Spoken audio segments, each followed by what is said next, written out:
Okay. Hi all.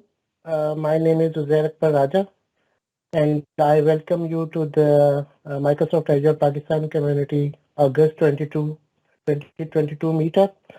And in this month, we'll be having two meetups. This is the first meetup for this month, and we will have another meetup that would be next week. So there are some housekeeping rules that I would like to tell before we move on with today's session.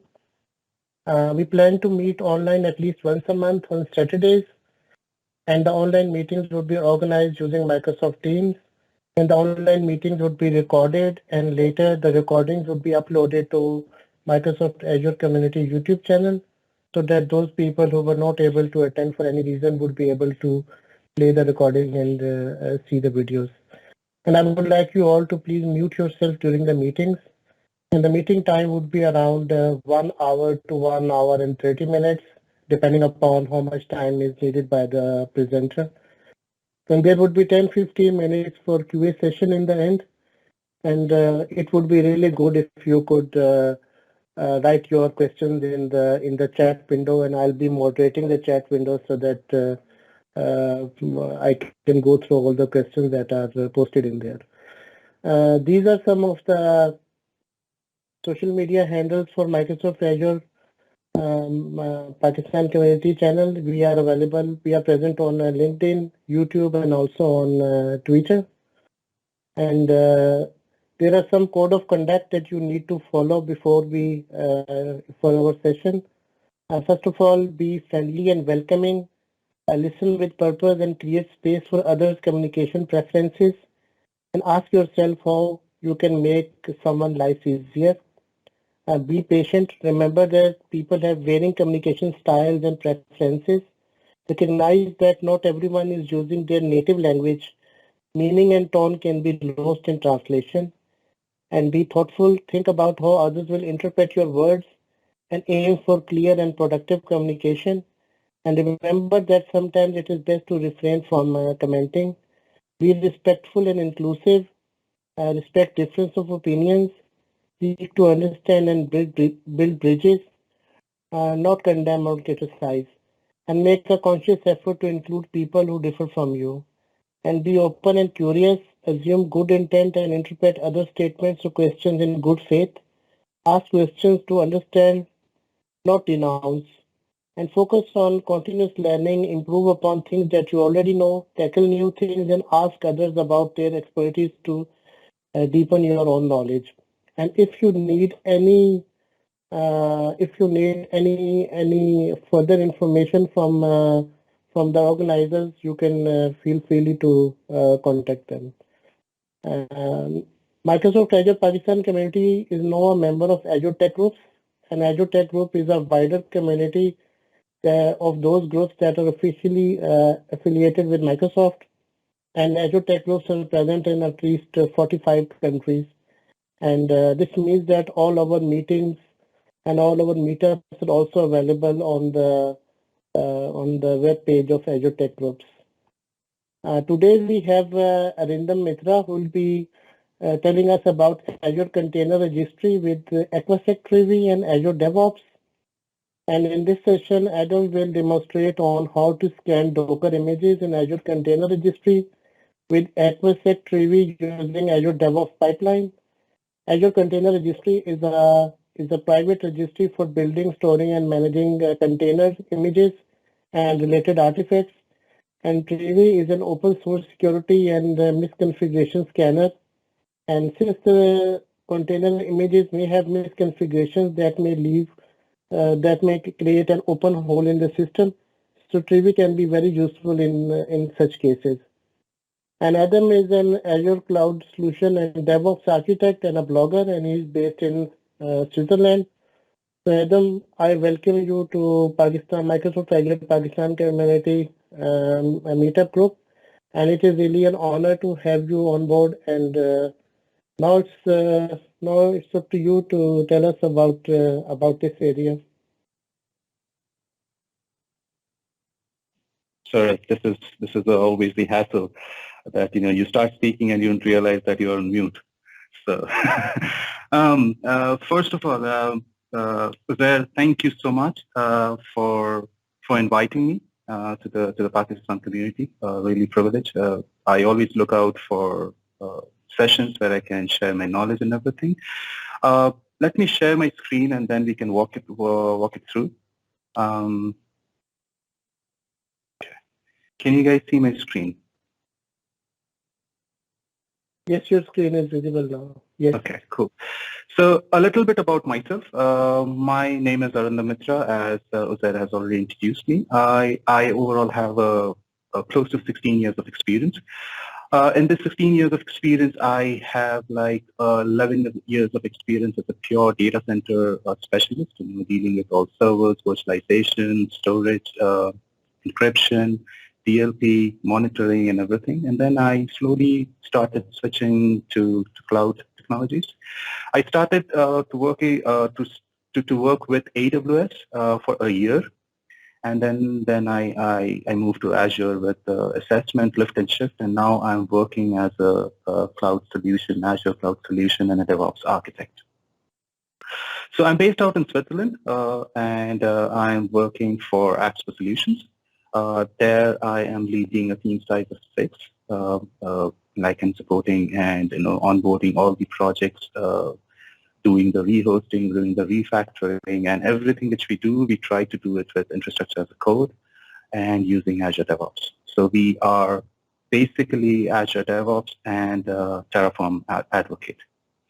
Saying that, I know this is a small thing. I normally blog, I normally speak, I normally blog only on DevOps. I try to automate things. The real-time things, which I see in my organization, the problems which everybody is facing, and I try to automate over Azure DevOps Pipeline, and also a copy I try to build up in GitHub Actions if somebody is interested. So this is a little bit about my overview. It's there in GitHub, so you can follow, you can subscribe, everything. I have almost published, as you can see, that I have like 16 blogs, and I have spoke on 5 different user communities, Azure user communities, and everything is listed out here. If you do this, have a read and follow it. Here is my repository. If you see that I have everything as public repository, every code of mine, everything is there. Just as an example, like the latest one which I published was breaking of Terraform release. So you can find all the codes out here. You can also have a read of my entire blog and the code and everything is here. Try to test it out. If there is any error, happy to take your inputs. So it's just like that. Here also you have my link to the blog, which I'll be showing you a little later. So this is all about the GitHub repository. Here is this is the dev.2. This is the dev community where I write my blogs and everything. So this is my contribution page where you see that what are all my upcoming speaker sessions and on what topic I'm going to speak. These are virtual sessions and these are in-person speaking as well. Then there is also what all in past where I spoke on which topic I spoke. The links are there, YouTube links are there. You can go through it.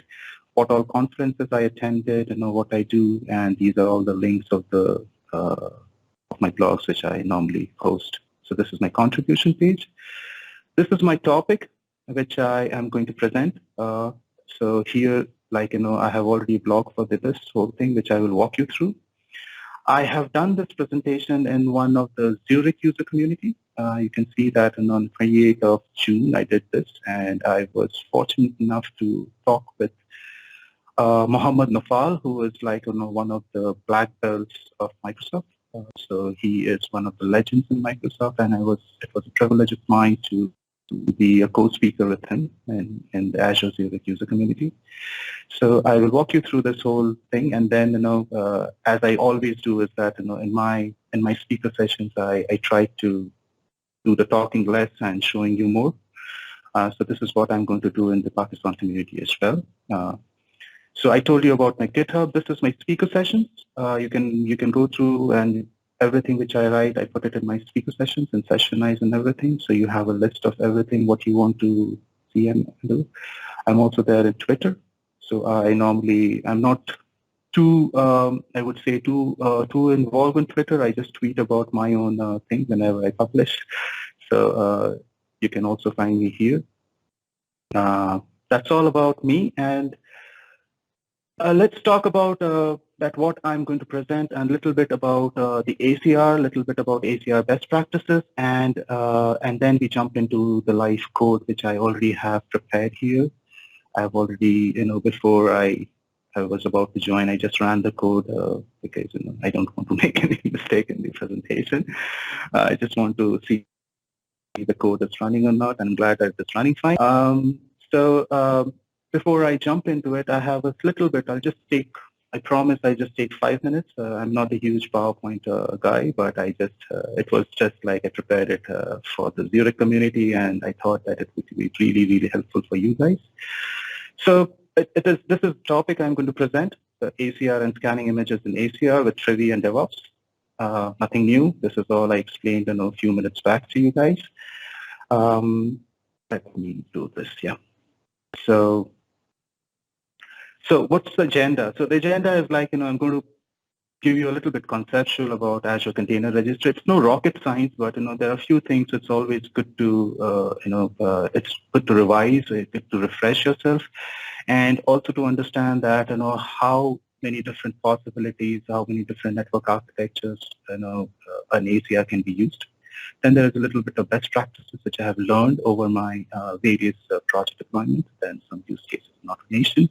And then in the real time, we see that, how we can scan Docker images in the ACR using Trivy, and all the vulnerabilities which you see, how you can store in a storage account. And in some cases, if you want to ignore those vulnerabilities in the ACR, how you're supposed to do it. So it's a combination of 2 or 3 small use cases which I've combined together and I'm going to present to you. Moving together to the concepts, a few questions which always when everybody says that is Azure Container Registry a private container, is what does the Azure Container Registry support, tier and branches, automatic build and automatic image building, security and cost. So when we talk about Azure Container Registry, it's a go-to concept that it's a private container registry, but the term private is a little bit generic. When we say private, it means that it has to be assessed within your own network. But Azure Container Registry, when you deploy, it has 3 different tiers. It has basic, standard, and premium. And basic and standard, they don't support private endpoints or the networking part, unless the platform as a service has a private endpoint. You cannot make it private. So Azure Container Registry, yes, it is a private container registry till the time you're leveraging the private endpoints. If you're not leveraging the private endpoints, or if you're not securing your container registry with the firewall rules, so there are 2 parts of the networking. One part is the firewall rule, another part is the container registry, the private endpoint, apologies. So if in case in your project you don't want to leverage the private endpoint, you can still make the public endpoint container registry only accessible to your network by putting or leveraging firewall rules. So either you can use firewall rules, or you can use private endpoints, or you can use both. Doesn't matter. But until that you have been using, you cannot say that your container registry is private. So this is a very, very important term. Now, how can you leverage the firewalls and the private endpoints? If and only if you have a premium SKU. It is not available in basic, it's not available in standard, it's only available in premium. So that is why it's very, very important that whenever you're suggesting the services, you have to make sure that that we are talking about premium SKUs, and with basic and standard, Azure Container Registry is available, but it's not available in public endpoints. Automatic image build, of course, yes. The first thing which we do for all the container native applications is that we build, we download the base image, we bundle up the application, we build the image, and then the first thing which we do is push the image to the ACR. And once we push it to the ACR, then we then from there, the deployment happens to the various container orchestrations like Docker in web app, or container apps, or Azure Kubernetes services. So it can happen anywhere. So that is how it is. Yes, security perspective. Yes, there's a lot you can do from the security perspective. Of course, private endpoint. If you can make it private, so then it becomes your own thing. And another security aspect is that whenever there's an image in ACR, you have to make sure that if there is any vulnerabilities, that should be remedied. And if you cannot remedy, if you cannot, you don't have a remedy or you don't have a solution, then at least with your security officer, you have an agreement that the application team is taking care and bearing the responsibility that, okay, we cannot fix this, and we are responsible for any vulnerabilities. So those kind of things, comes in the security.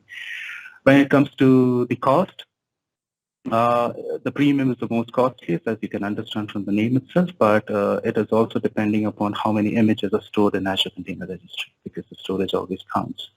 And that is how is the Microsoft cost model, that everything is related to storage. So this is a little bit of a concept. Then we have the architecture of things, because this will come to a subsequent slide. So I'm not going through this because this is all explained in the next slides. We talked about the ACR, but you want to leverage an Azure Container Registry, but you also have to think from the perspective that where in your network topology that ACR is going to sit. Now you have 5 different projects, and all those 5 projects needs an ACR. So do you want to put one ACR in the hub, and all the 5 applications which are sitting in the spoke, they can leverage it over hub, or do you want to put 5 different ACR in these spokes?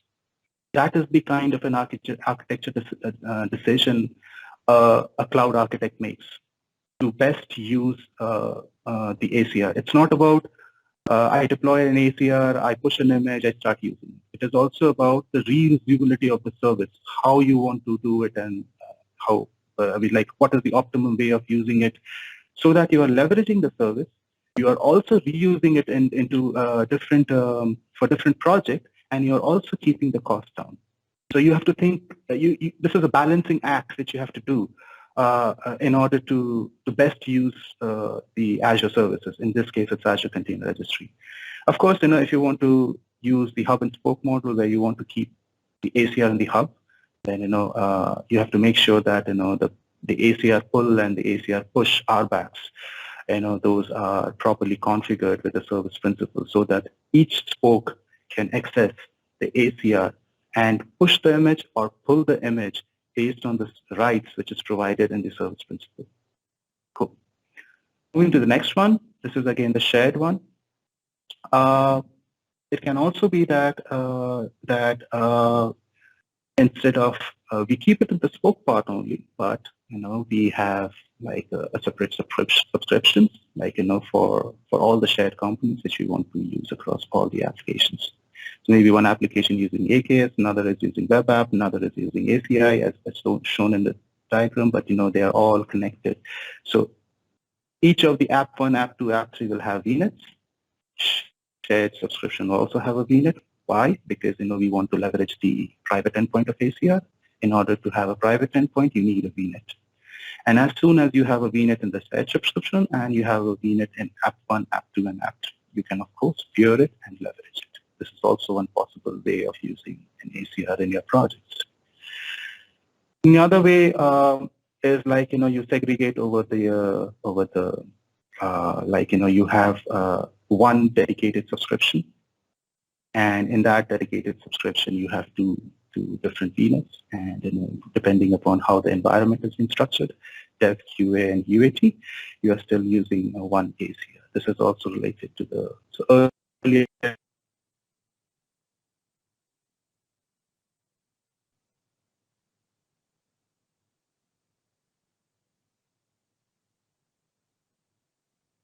Hi, Arindam, welcome back.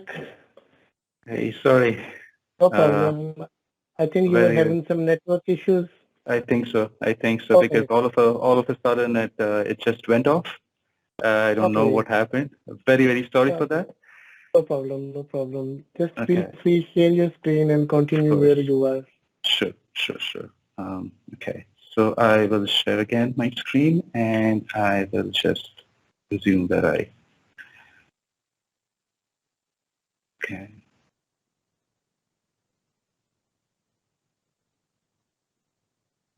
Yes. So I was here, and this is the final thing. Uzair, can you hear me? Can you hear me loud and clear? Yes. You're audible, and we can also see your screen. Mm-hmm. And the last about this whole architecture design was like, how do you going to leverage the ACR when you have like a production deployment and you have a non-production deployment? In that case, how you're going to leverage one single ACR for not only for non-production and production, but in that case, non-production also has that QA and UAT and the different container native solutions out in place. So this is also one of the designs which you have to keep in mind, that how you want to keep it. Here in the diagram, you see that I have placed the ACR in the production subscription and not in the non-production subscription. That's only because the data part, if you are using the same container registry, you have to make sure that the data, the image is considered as the data, and data also has to be protected.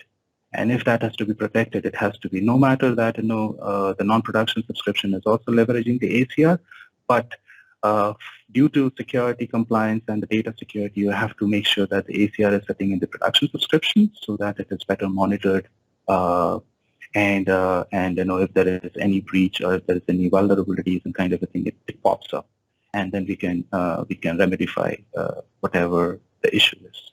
So this is again another kind of an architecture which I wanted to present. Some of the best practices which I normally use with ACR is the image tagging. Whenever I'm doing it, I try to tag an image. I have the solution in place for one of the projects. So we are scanning the image with Trivy. And then there is also like, an approval in place that, nobody can push the image. Nobody can push the image in the ACR. I mean, like there's also approval in place that, okay, there are like, 4 or 5 SMEs in my team, and everybody is like, somehow building and pushing it. Of course, there's an approval gate in my DevOps pipeline, and also the retention of the image. So the retention of the image is, again, FIFO. It's first in, first out. So like, the first image which is getting inside is the first image which is getting deleted after a certain period of time. So these are the 4 best practices. Of course, there can be a lot of best practices, but at least, these are the 4 which I am using. Now, maybe happy if anybody can contribute more to this, I can add to my list, and then this will also be a good learning for me as well. But yes, for now, these are the 4 best practices. And then, some use cases, where we are using it. Like, we are heavily, in one of my projects, we are using heavily the app services. Like, as I mentioned, Docker and web app. That is also one of the things. ACI instances, of course, ACI instances can be a potential candidate where the ACI is being used, AKS and Azure Container. Azure Container Apps is relatively relatively new, but AKS and ACI instances are the most used cases. Just to be sure that, you can also use the ACR, the AKS and ACI, where the ACI can be added in the AKS as a virtual nodes. So that can also be a potential use case. Automation, of course, we write everything in Terraform. If there is no provider or there's a limitation in Terraform, we fall back to PowerShell. Now, recently we have started evaluating biceps to make sure that, okay, like, so Terraform is something where people are like, everybody is running after Terraform, literally running after Terraform. They have to learn Terraform, but there's also one of the things which everybody has to understand, and this is not related to ACR, but just I want to call it out loud, is you have to very well understand that when you're automating things, anything, the most important question you have to ask is that, do you want to retain a state for that? If you don't want to read in a state, you don't use Terraform. If you want to read in a state and that state is valuable, then you use Terraform. So that is the distinction which I do when I do my automation. Okay, so then this is a blog link which I showed you, and this is the GitHub repository where you will find all my code and everything. You can read my blog. I will walk you through my blog a little bit, and then we will dive into the interesting part, which is the automation. So you're going to experience in real time, but before we do that, after my sessions, happy to answer any of your questions to the best of my knowledge. And before I start with my demo and everything, I just want to thank Mr. Uzair for providing the opportunity to come down to Azure Pakistan community, present my work, and I thank you from the bottom of my heart, Uzair, for giving me this opportunity. Okay. It's a pleasure to have you on board. So now, I will go now to my blog. So as you can see that I already said that I presented this in one of the container nights with Mohammed Nafal and Manuel Meyer and Thomas. They are the owner of the Azure group, similar to Zaire, who's the owner of the Pakistan community, Azure. So the requirement, I normally write my blog in a way that it's easy to understand. I try to keep everything very, very simple because the most important part about writing a blog and presenting your work is that you have to understand that there are a lot of variety of audiences. There can be somebody in basic, somebody intermediate, somebody advanced, and somebody is like super intelligent. And so that is why I write it in a way that it's like people can read it and correlate.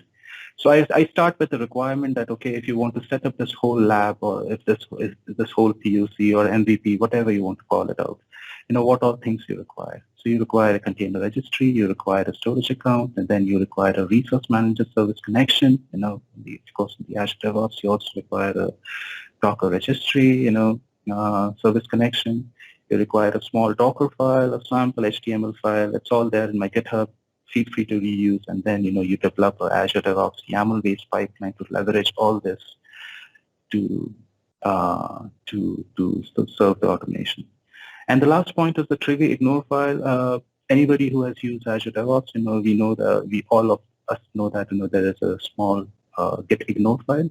The things which we don't want to put in, or we want to commit into Git, we want to ignore it, and then the rest of the files has to be committed to the Git. That is why we keep a git ignore file. And the Trivy ignore file is exactly in a similar way. All the vulnerabilities after the scanning, all the vulnerabilities which are reported, if you don't want those to be reported in a report, in my case, I am populating that report and I'm storing in a storage account. If you don't want to report that, for example, that you have a discussion with your security officer and then you say that, okay, all the low and the medium vulnerabilities we can skip. So the first time you run the scan, you populate everything, and then you see that, okay, the base image itself is having 100 vulnerabilities. Out of that, 90 are low and medium. And my security officer has already given me a green light. Okay, we don't need this. You can ignore it. We only want to focus on critical and the high and the critical vulnerabilities.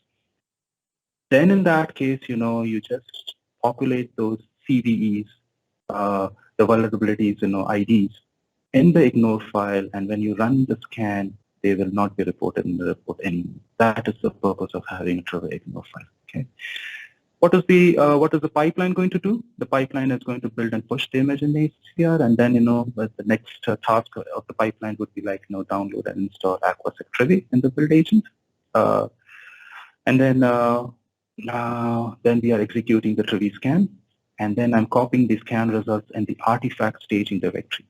Why I'm doing this? It's only because you are installing the installer.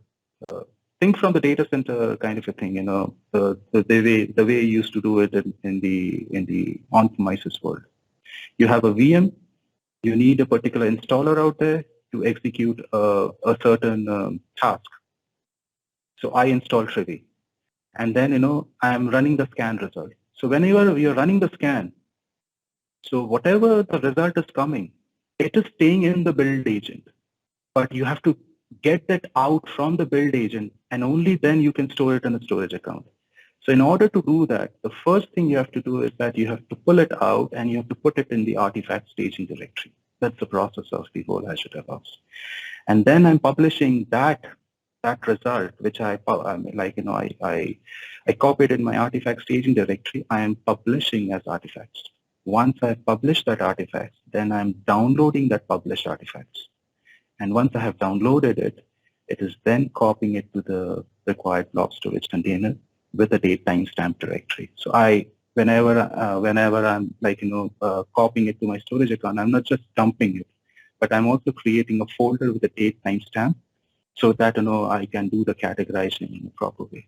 Okay, this is what the things which I explained in Trivy Ignore 5. This is what is being. This is what I tried to explain a little bit in some note. Then the code repository, of course, is here. If I go here and then go to my repository, and then I scroll down, because this was my very first, the second blog maybe. So this was like, you have everything out here. So a little bit a README file out here, what it does, same like there. And then, I told you about the Docker file. So this is what is the content of the Docker file here. What I'm doing is I'm just downloading an Nginx image. I know that this Alpine Nginx image has a lot of vulnerabilities. This is known, and that is why in order to show you, I'm just doing this. And then I have a sample, HTML file, which is just, displaying my name and something. And this is what I'm embedding in the Nginx image just to build an image, nothing else, nothing fancy. It's a small stuff, just to make sure that the demo which I want to show you works.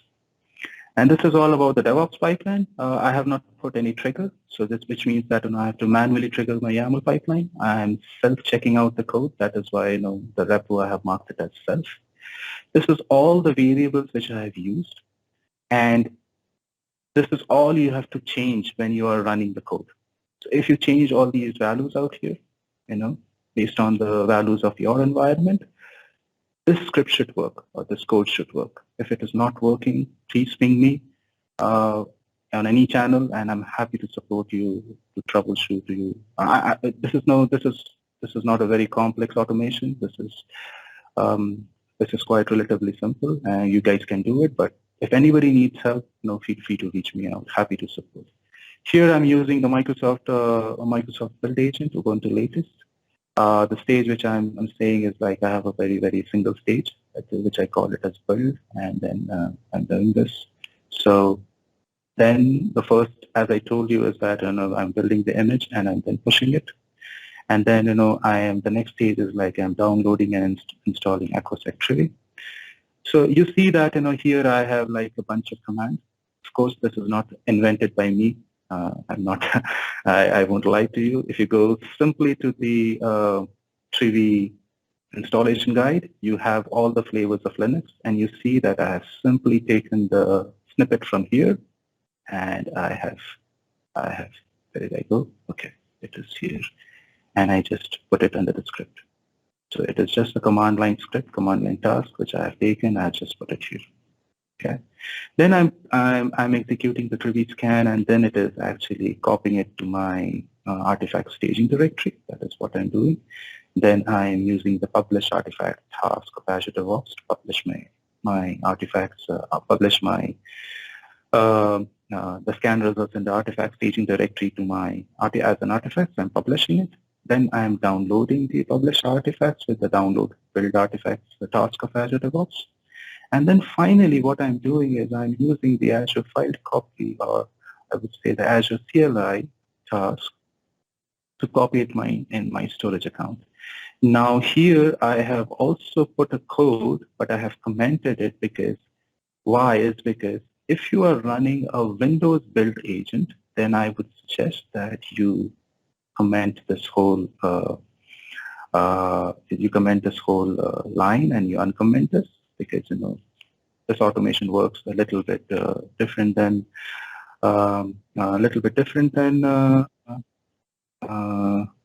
a little bit different than the Linux one.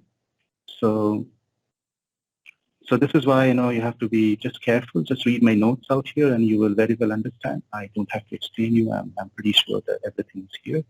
There's also that, here, the storage block batch, the command which is actually creating the folder and uploading the scan results, once it is downloaded as an artifact. This is all it depends upon which is the build agent. So this command also a little bit varies about which build agent you're using. So that is why I have mentioned out here is that line number 118, it works in Linux, and 119, it works with Windows. So everything is here depending upon what build agent you're using. Okay. And finally is how the ignore file is and how you are going to record it as a CVE. That is how it is.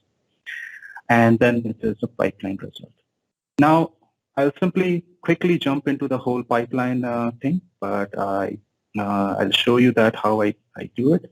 So normally I have all my codes because I write a lot of things. So you can see that, all the things which is already published, there's all the code. So there's also a small folder where I have kept it. So this is the YAML which I was explaining you. So this is all about my YAML. This is a little bit about my Docker file. This is my index.html and everything. So here it is. Now, when since I always run a lot of things, so in order not to get confused, I go to pipelines, I go to all, and then I create a folder first. So I have a folder called build, push, and scan, and then here I create my pipelines. This is why, because this gives me a good categorization, and I don't have to wonder, oh, okay, this is a exhaustive run of the pipeline runs, and where to search. So this is a proper way of doing a proper categorization of which pipeline is running, and putting it in the folder. It's just makes it easy to run the automation. So now I'm going to run it. So based on this one, so I am going to run this code now, and let's see.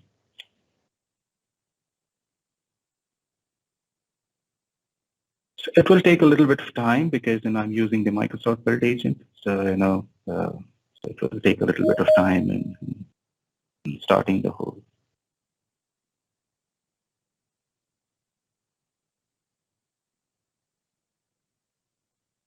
So as it is running, I'll again explain the same thing which I did a few minutes back. So you see the first one which got a green tick. This is like checking out my code from my repository, which is YAML -version 1.1. Then this is about building and image pushing to the ACR. And now what I'm doing is, since this is a Microsoft hosted build agent, I don't even know if Aquasec Trivy is there or not. So it's better that I add this task, which is downloading the Trivy and then installing the Aquasec. It is just like this one, which I explained you guys. And then it is running the Trivy scan and publishing the artifacts, downloading artifacts, and then it's just changing the time zone because it depends upon on which time zone you are. So it will check the time zone. Otherwise, the date and the time folder which is getting created in the storage container, it can be different. So it's basically that since I'm using a Microsoft build Microsoft hosted build agent, I don't know that what time zone it is set inside that build agent, and so that is why I'm forcing that. Okay, I will first list down the time zone, and then I will change the time zone so that it matches with the Switzerland time zone, and then I get the proper date timestamp. So that is why I'm doing it, and then finally I'm copying it. Once I'm copying it, it's populated. So now let's see it here. Okay, I will go here. So the first thing is that you see that this got created now. Okay, if you see, so it is right now in my clock. It is 1346. If you see that it is like it just got created in 44. So this is what it got created in my container registry. Then if I go to my subscription and where I have my resource group and everything, I have my resource group here as demo blog. So I have a keyword, I have a ACR, and I have a storage account. So if I go to the ACR, I go to my repository. This is my repository name, and this is what 1388 got created. Okay, so this is my image. If I go back to the resource group, if I go to the to the containers, then you see that Trivy scan report is a container inside storage account. If I click on here, you see that I have like 3 different runs today. So the latest run you can see is 13, this one. It happened at 1:45 my time. So this is 1:47 my time right now, just happened 2 minutes back. If I click inside this, you will see that you have a low-medium.txt and then you have a high-critical-txt. If you click on this one, then you click on edit, you see that all the CVs, all the vulnerabilities are reported, which I scanned, and then I downloaded, I published, I downloaded, and then I pushed it to the storage account. So this is all the vulnerabilities on the image. Then if you click on the low and the medium, if you click on this one, edit, you see that you have 2. Okay. Now coming to the best part, where I go to my repo out here, and if I go to my repo, you see that I have a Trivy ignore file, and the Trivy ignore file, I had already marked few of the CVEs so that they should not be reporting in the report. This is what I tried to explain you guys in the Trivy ignore file. So this is exactly so. But you see the first 2 are commented, which means that it will be shown in the report. If you see, it is 2018 5711, and this is 14048. Okay. If I go here, it is exactly those 2. Okay. So now what I am going to do is I am going to just edit it, and I'll just uncomment it, which means that in the next run, you see out here that in the low and medium, you see that you have 2 medium vulnerabilities, right? Now I'm going to commit it. Just commit it. I'm directly doing in my main branch, so I don't need to create a pull request. Close it. Now I go to the pipeline. So you see that that I have 1388. So I have 1, 2, 3, 4, and 5 images. So 6 should be created in the container registry, and then if I come here, then in the container, I have like 3 of my results from today's run. So 4th folder should be created. Inside the 4th folder, the low and the medium text, which I see right now as like 2 results, it should be 0. Okay. So let's see if what I'm saying is true or not. But I will go here. I will simply, I'm here. Again, you go to all, you go to the respective version inside the folder. You run the pipeline. It's running from the main branch. I run it again. Okay. And I'll just pause for a second for the build to complete.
Awesome. So this got completed.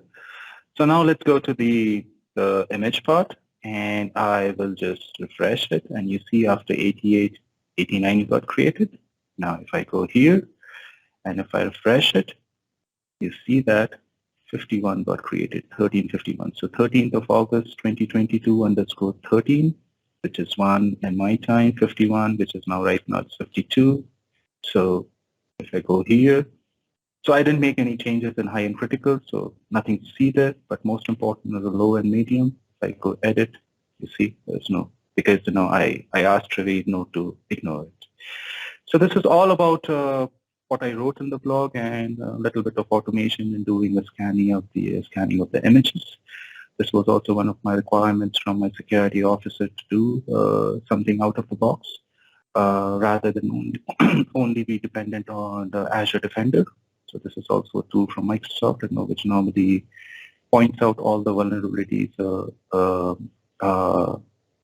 in the Azure services, whatever is being deployed. So this is something an out-of-the-box automation which I did and which I'm using it in one of my projects. So now I will stop sharing my screen, and if you guys have any questions, happy to answer to the best of my knowledge. Yes, I'm looking into the chat window, and I'm not able to find any question yet. Um, but I have one question, Arindam. This Aquasec Trivy, it's an open source tool. Yes. So how confident are you in using this tool in your real world projects? So the most important part of using such tool is that you have to have a constant watch, I would say, if that is the correct word, to make sure that what changes they are doing in GitHub. Okay, so I'm using the most elementary part of the Trivy, but Trivy has other functionalities also where they have other reports. They are using it. If you are using those functionalities as well, then probably you have to have a very, very close eye if their changes is breaking your implementation. So this is the most important thing which you have to remember whenever you are using any open source product.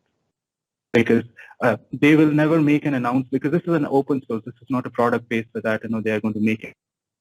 But it's the job of a DevOps engineer, or I would say that DevOps, anybody who is into automation and they are leveraging somebody else's Git thing, they have to see that if something is breaking, it means that some change has happened and then I have to see the change log, and I have to make the necessary changes in my part.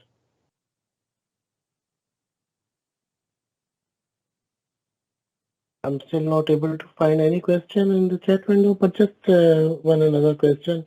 Mm-hmm. You are also using Bicep for in your project? We have just started it there.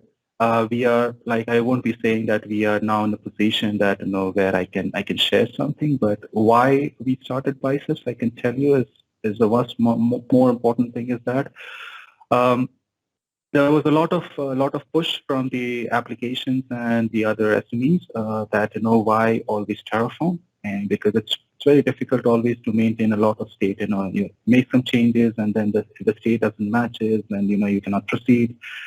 And then is the lifecycle management of the Terraform provider.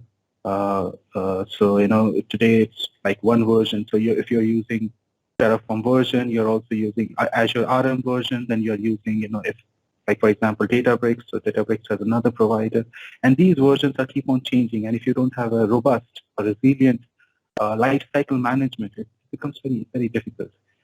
But Azure Biceps is stateless. So this is also one of the reasons. And then not all automations require to maintain state. For example, like you have an Azure tenant. Now you want to create a group. So since you are the cloud administrator, you cannot give everybody the rights on your tenant to create groups. So you will create a PIM role called group administrator, for example. But again, how many people you will add? But instead, if you create a small pipeline saying that, okay, it can like this pipeline will create maybe one group or maybe like 5 groups. You make that functionality. So if there is for example, in a service now, we use Jira. So if a Jira ticket is coming that, okay, I need 2 groups. So my DevOps engineer is going to go and run the pipeline without even thinking that whether or not I have the rights or not in the Azure tenant, or without even thinking that I have to now maintain state file and those things. So the question here is that for creating the group, do you need a state file? I think, we don't need a state file because, we are going to create groups and delete groups so many times. So why do I need a state file? So there, I don't need Terraform. I can do it with PowerShell, or maybe I do it with Biceps. So that is the, use case I started thinking, and then it gave me a realization, why not we leverage Biceps and Terraform together? So Arindam, we can conclude over today's session. Thank you very much for your time, and it was really informative.